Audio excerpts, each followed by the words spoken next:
A Safe Streets worker pleads guilty for selling drugs on the job. We press the mayor on whether other workers are committing crimes. A family still seeking justice with the brutal death of a mother of 5. Residents share their concerns as police continue to search for answers. It felt very desolate, like something was uneasy. A grade changing and attendance inflation scandal at a city high school. Fox 45 News Project Baltimore investigates why the people involved are not facing charges. Mayor Scott touting success of the youth curfew while funding for the plan is down.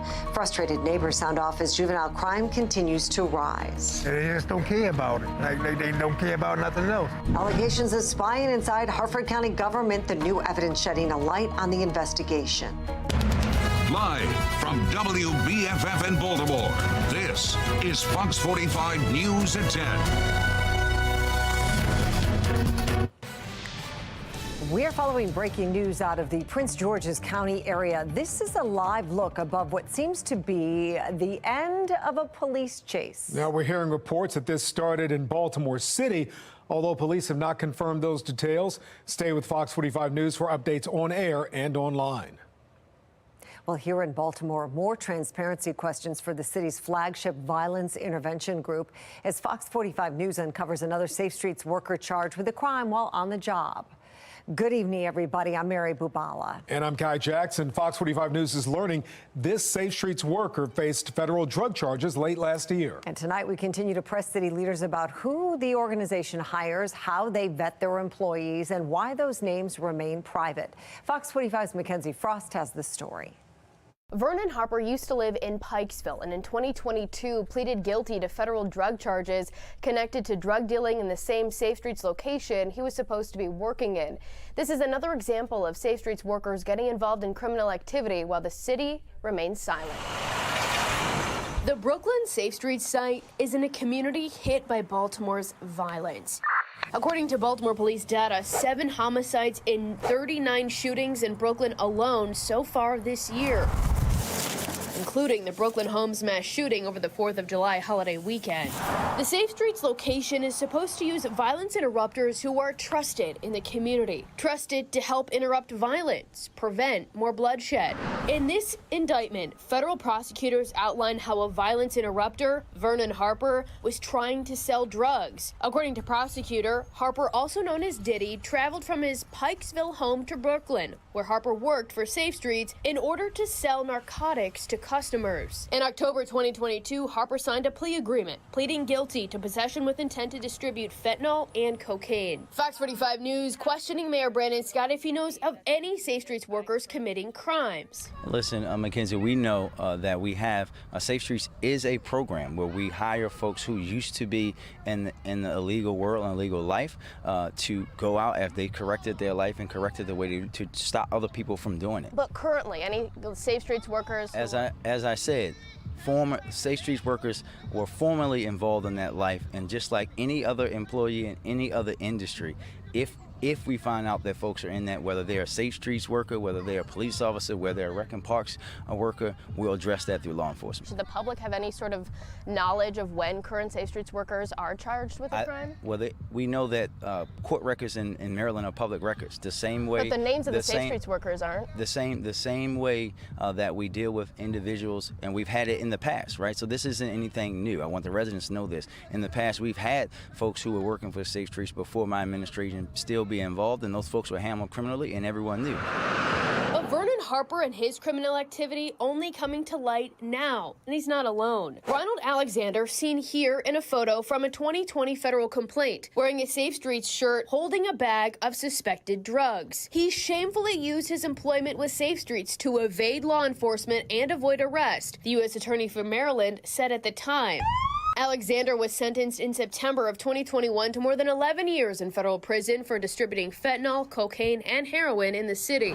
Details of his case announced by the feds, not by leaders inside City Hall. And because the city refuses to provide names of Safe Streets workers, it's unclear if any other violence interrupters are involved in any illegal activity now. Harper was released from federal prison just last month. In the newsroom, Mackenzie Frost, Fox 45 News. Vernon Harper has an extensive criminal history going back decades. In 1994, he was convicted of second-degree murder and handgun charges. He spent 18 years in prison before being released in 2013. He's also been charged with drug possession, possession of drug paraphernalia, and multiple traffic violations, including driving without a license. And last year, Fox 45 News obtained an email sent on behalf of then Monzi director Shante Jackson, pledging support for a Safe Streets worker after he was charged in a deadly hit-and-run crash. The email said the man was released following the assistance and support of Mayor Scott and Monzi. A spokesperson later told Fox 45 News the email was referring to emotional support. In March, another Safe Streets worker was found not guilty in a murder case. He had a prior criminal record, including second-degree murder, assault, drug and gun convictions when Safe Streets hired him back in 2019. The family of the victim in that case sharing some sharp criticism. Has your view of the Safe Streets program changed throughout this week? Absolutely. Oh, yes. Yes. My belief is that our city government is financing a criminal enterprise. I believe that within my heart. Our city government is so invested in it that it's turning a blind eye to what it really is. Well, Fox 45 News has been pressing for answers about the ex-convict Safe Streets hires for years. We want to know how they're trained, how they clock their hours, and how the city is making sure they're not committing crimes while working for Safe Streets or Monzi. The mayor's office won't answer our questions, saying Safe Streets workers are not city employees, so their information is not public. That brings us to our question of the day. Do you think Safe Streets needs to be more transparent on its hiring practices? So far, 98% of those who voted say yes. Make your voice heard by going to foxbaltimore.com/vote. Fox 45 News is pressing city leaders about a broader issue surrounding nonprofit grants. Reginald Davis, the former CEO of Strong City Baltimore, was indicted this week. He's accused of scamming taxpayers out of more than $1 million in COVID relief funding. Peace spokesperson, that's a local group, Urepsi Morgan, says there needs to be more transparency about how city awards money. I think it speaks to a broader problem, which is when you have this huge influx of money that comes in whatever crisis, right? Whether it's COVID or even as we've seen more narrowly here in Baltimore. You know, the city got $641 million as a result of COVID, you know, and that was money that they could spend on anything that they wanted, basically. But when you have that huge influx of money, it is critically important that we make sure as residents that that money is going where it's supposed to go. OpenTheBooks.com pulled the 10 nonprofits that Baltimore gave the most money to in 2021. Open the Book says some of them were transparent about how they spent money and others were not, including one nonprofit that received $6 million despite an expired registration. You can find all of our reporting on Baltimore's nonprofits at foxbaltimore.com. It has been more than 4 days since Rachel Morin's body was discovered along the Ma and Pa Trail in Harford County. And today we learned her family went back to the trail to pay tribute to the loving mother of 5. This comes as police are still searching for a suspect in her murder. Fox 45's Keith Daniels joins us live. Daniels joins us live with an update. Keith? Well, Mary, Rachel Morin's family paid their private tribute last night.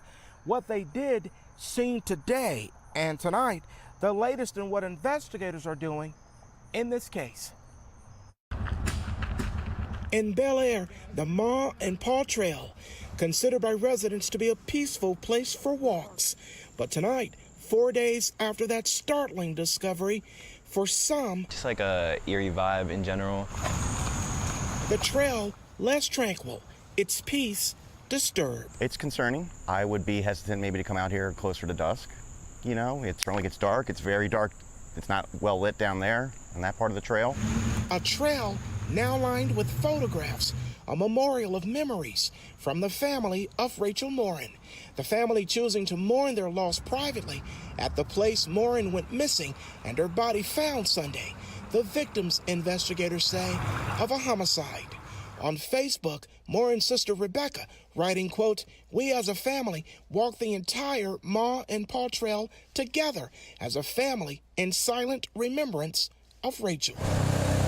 A family's loss as law enforcement search for a killer. The Harford County Sheriff says there are 10 criminal investigators working around the clock on this case, piecing together details of the days, hours, and seconds before Morin's death.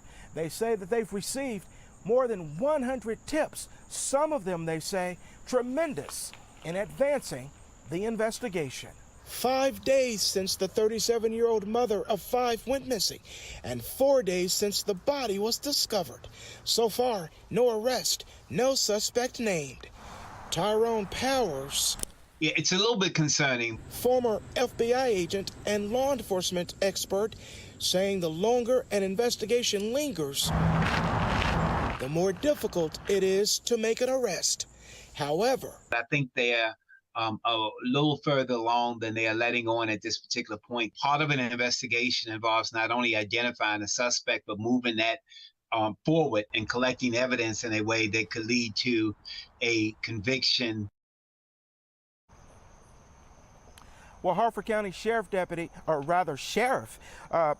Gaylor says they are holding details about this investigation close. He says he understands the public may have questions, but he says he's not going to give any answers that could jeopardize this case.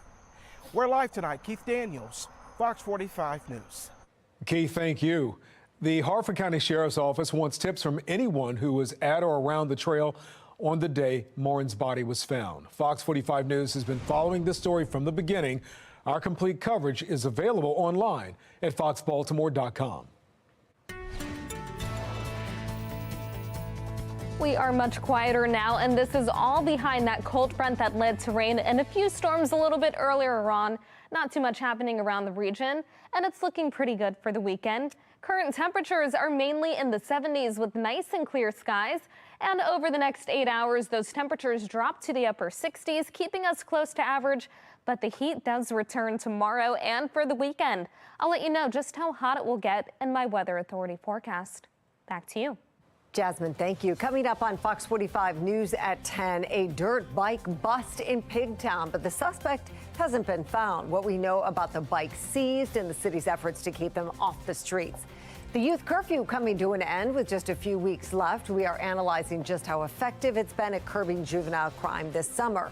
A new report shedding more light into why one of the biggest scandals to hit the Baltimore City school system ended in no criminal charges. Project Baltimore breaks it down for us right after the break.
Tonight, a bombshell report offers clarity into why one of the biggest scandals to ever hit Baltimore City schools resulted in no criminal charges. 4 employees at Augusta Fells Savage, a high school in West Baltimore, were implicated in a scheme in 2021 to change grades and inflate enrollment, but none were prosecuted. As Project Baltimore's Chris Papps explains, the Inspector General for Education blames city schools. For more than 2 years, many have raised concerns. I would say that it is entirely possible that city school officials could face criminal charges. Questions have been asked. I think what needs to be asked now is who's going to be held accountable for this scheme? Who's going to, be brought up on charges? Why has no one involved in the massive scandal at Augusta Fells Savage, a high school in West Baltimore, been prosecuted? This report, released Thursday by the Inspector General for Education, blames Baltimore City Schools. The IG found City Schools Staff Investigations Unit does not have a written policy regarding self-incrimination, which can put employees at risk during internal investigations. It's known as a Garrity warning. It's similar to Miranda rights.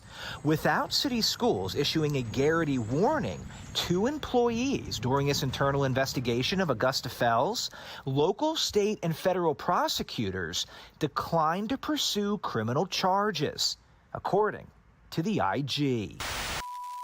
So you think he left the school system in 2017? Something like that, yes. Project Baltimore, in March of 2021, first broke the news, exposing a scheme to change grades and inflate enrollment at Augusta Fells Savage, a high school in West Baltimore. Well, I know for 2019, I don't think she was really going, really none at all, to be honest. We obtained this list of 21 students enrolled at Augusta Fells, but not actually attending. Ghost students, as they're known by educators, are used to pad the rolls and increase the amount of funding a school receives. Project Baltimore tracked down many of the families on this list who confirmed their children were not in school, including this student who could not have been attending because he was in jail. I signed up for no classes, I was dropped out, left the school, didn't enroll back in the school or nothing. 18 months after Project Baltimore first exposed the issues at Augusta Fells, taxpayers got some money back. According to the Maryland State Department of Education, city schools refunded the state more than $350,000 for 73 students over a 5-year period, just at Augusta Fells, who were enrolled and funded when they should not have been. But that is not all our investigation into the school found. It was also in March of 2021 that we first interviewed Tiffany France.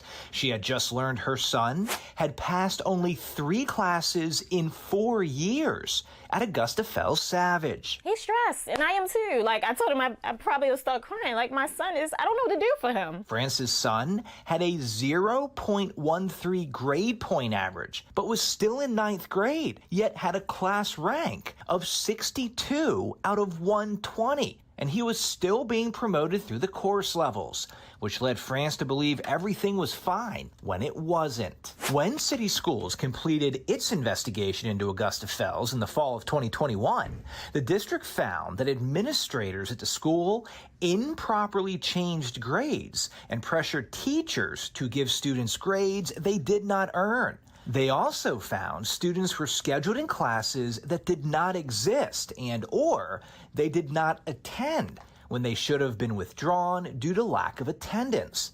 The report says 4 people were implicated for their roles in the scheme. They no longer work for the district. The principal, Tracy Hicks, and the assistant principal, Joy Wasiga, were put on paid administrative leave in September 2019. Before they left the district, the 2 earned combined around $370,000 in salary while on administrative leave. The IG issued one major recommendation in this report, that city schools establish a standard written policy governing the use of the Garrity warning during the investigative process.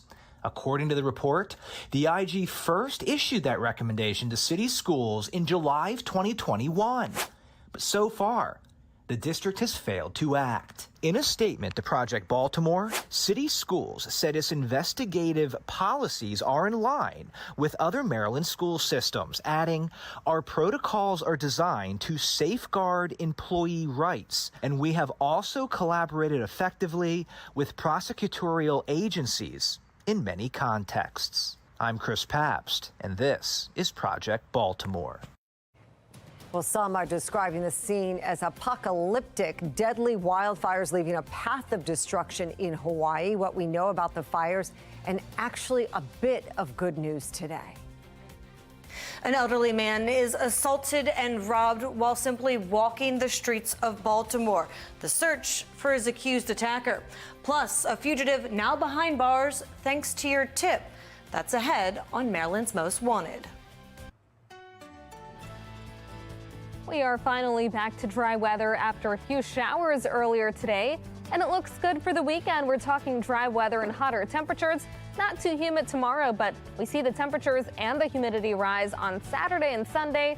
I'll let you know just how high those temperatures get and when to expect the next chance for storms in my Weather Authority forecast. As we head to break, a live look over the Inner Harbor. It looks like a beautiful night out there. We'll be right back.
Well, taking a look now at the Fox box, top left, the property manager of Donald Trump's Mar-a-Lago estate and one of the former president's aides were at federal court in Florida today. They are both facing charges in the case accusing Trump of illegally hoarding classified documents at his Florida residence. Trump himself was also scheduled to be arraigned today, but waived his right to appear in court, pleading not guilty to the charges.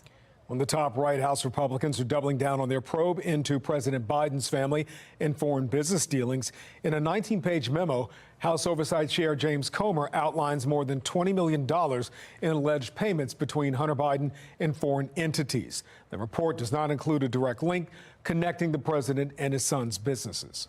Bottom left, President Biden asking Congress today for an additional $24 billion in aid for Ukraine. He's pairing the proposal with a $16 billion package for domestic disaster relief and border security. He hopes the move will win over more Republicans. On the bottom right, the death toll in Hawaii is now more than 50 as wildfires rage on in the state. Crews are working to contain the fast-moving fires. It could get easier as high winds from Hurricane Dora have eased today. People on the group are describing the island are describing the destruction as apocalyptic. The way that it was hitting the houses, it was just like, almost like an apocalypse, catastrophic. Something you never want to see. Boats were coming in on the radio, hey, we've got kids that we were trying to reunite with their family. We'd like to give you some perspective on exactly where the fires are burning. Hawaii is an archipelago of 8 major islands. 3 wildfires are burning on Maui, the island just west of Hawaii's Big Island. Now, the fire on Maui's west coast destroyed much of Lahaina. Roughly 12,000 people live there. Many evacuees are seeking shelter in the state's capital of Honolulu on the island of Oahu. Well, coming up, Mayor Scott highlights good results from the summer youth curfew plan, but city residents aren't so sure. Fox 45 looks into the numbers surrounding curfew enforcement. And new emails surface in the Harford County spying saga. The request they appear to show from County Executive Bob Casserly.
We're following 3 big stories tonight.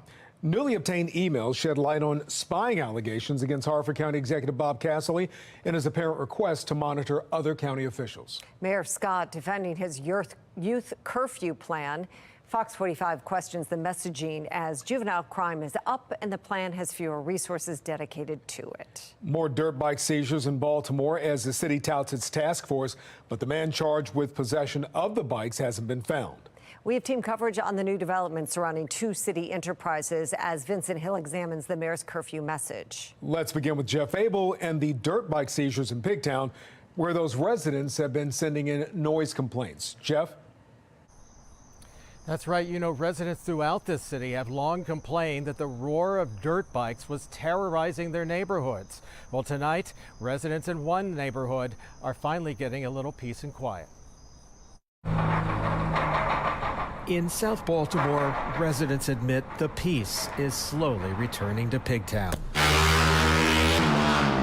They have long been terrorized by the sounds of dirt bikes, which have routinely turned this roadway into a raceway. It goes straight up and down the street. But police appear to be making progress in the war on illegal dirt bikes. 2 months ago, they recovered 33 illegal dirt bikes from a Mondawmin business. And on Washington Boulevard this week, officers moved in on a row house where police say they recovered 2 more illegal bikes.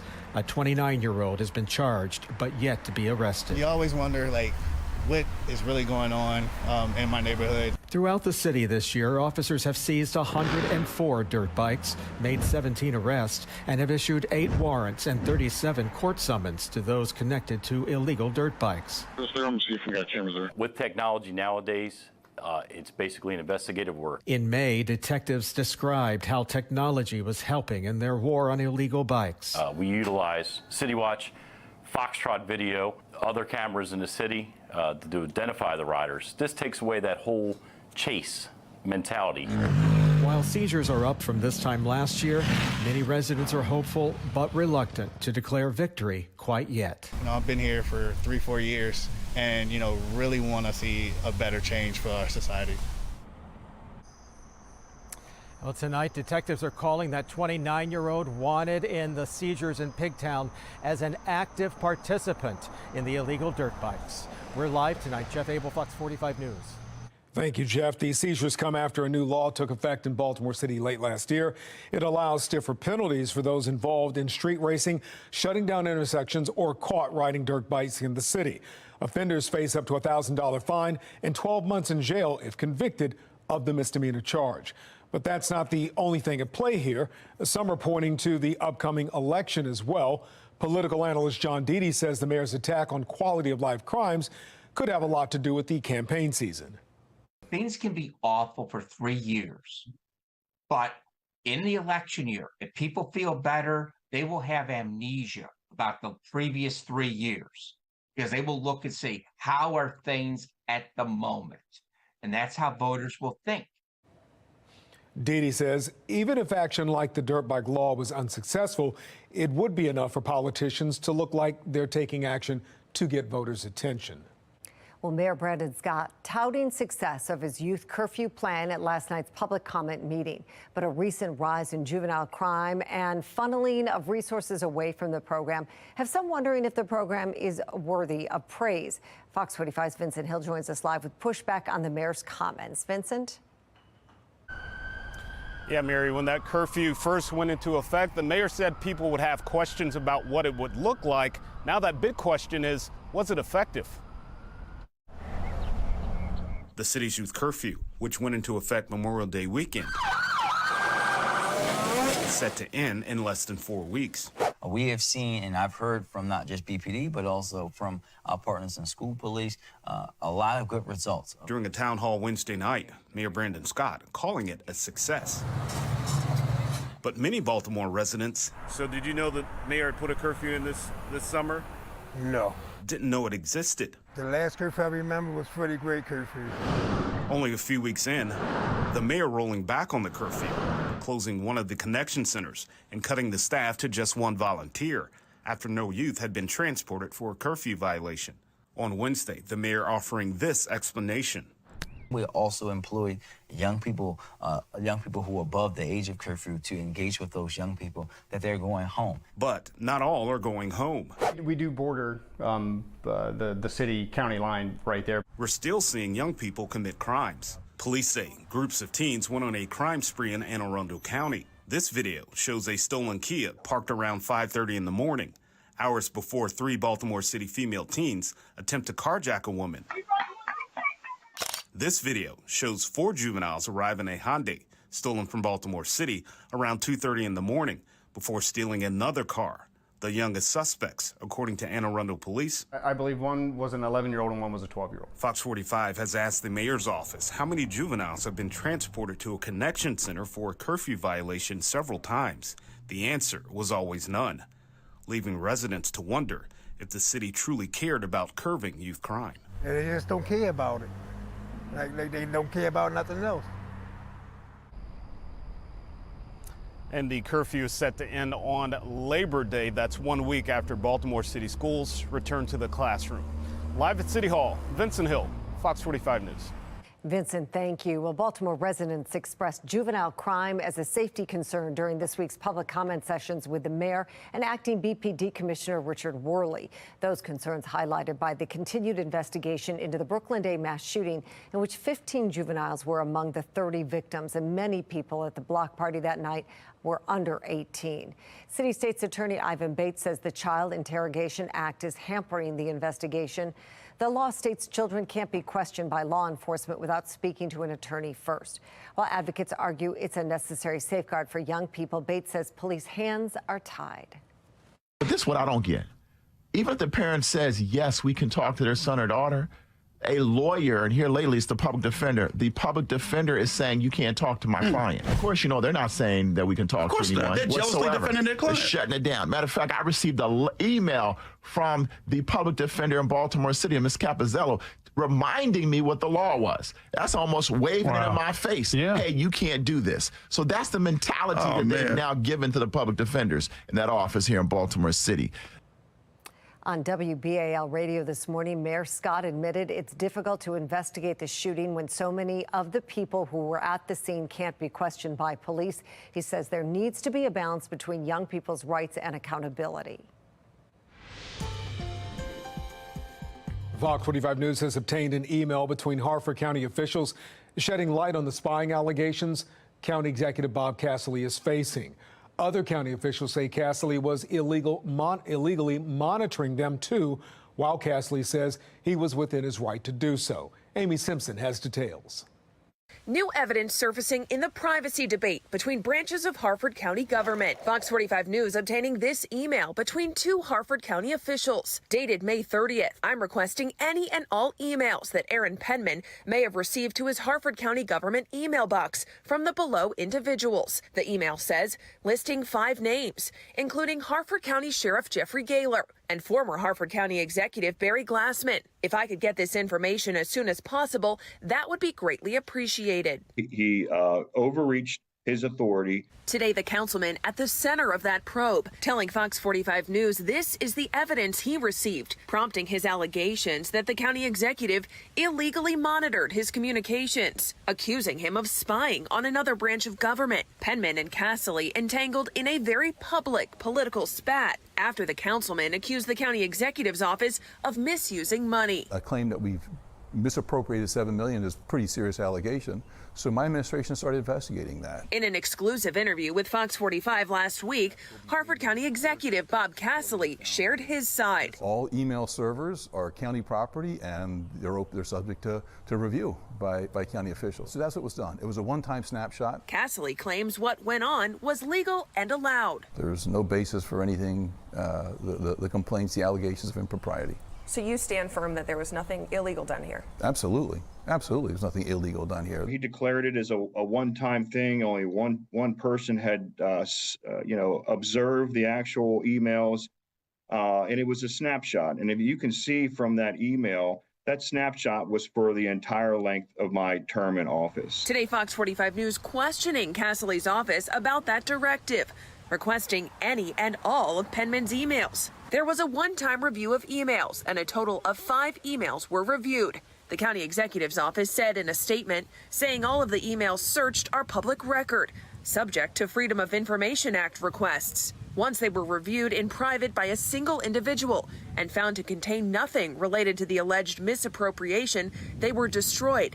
The content was never disclosed to the county executive. But this privacy debate is already having a ripple effect elsewhere. I was deeply disturbed when I first heard about it. In neighboring Baltimore County, County Council Chairman Julian Jones watching closely to see how things unfold. And I think it's not a good idea and certainly unethical for the executive branch to spy on or rummage through emails of the legislative branch. Baltimore County government and county council communications also share a server. Today, a spokesperson for Baltimore County Executive Johnny Olszewski telling Fox 45 News the administration does not engage in the practice of searching council members' correspondence. Regardless, Jones says what's happening in Harford County is prompting action to protect privacy. Protect the legislative branch from the executive branch.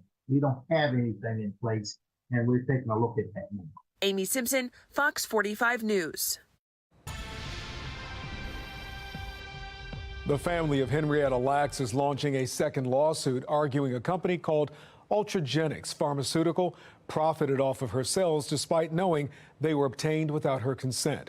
Her cells were the first successfully cloned human cells, and today's lawsuit argues the company was a conscious wrongdoer by making money off Lacks' cells. Now, this comes after Lacks' family reached a settlement with Thermo Fisher for harvesting her cells in the 1950s for use at a Johns Hopkins lab. At the time, attorney Ben Crump, who represents Lacks' family, said the fight isn't over. Well, the date of the Preakness Stakes could be moved back 2 weeks, according to a report from Thoroughbred Daily News. The company that operates Pimlico Racecourse appears to be concerned about the current 2-week time frame between the first 2 legs of the Triple Crown. Horses often skip the Preakness because they don't have time to fully recover after the Derby. Derby winner Mage was the only horse from the Derby to also race in this year's Preakness. If the move happens, that means the Belmont Stakes, which currently runs 5 weeks after the Derby, will fall just a week after the Preakness. There's no indication right now that New York will adjust their time frame. Still ahead, tonight's Maryland's Most Wanted is following 3 big cases. 2 searches come to an end while a 3rd person is still at large. And we're getting ready for hotter temperatures over the weekend. Tomorrow, a 7-degree rise in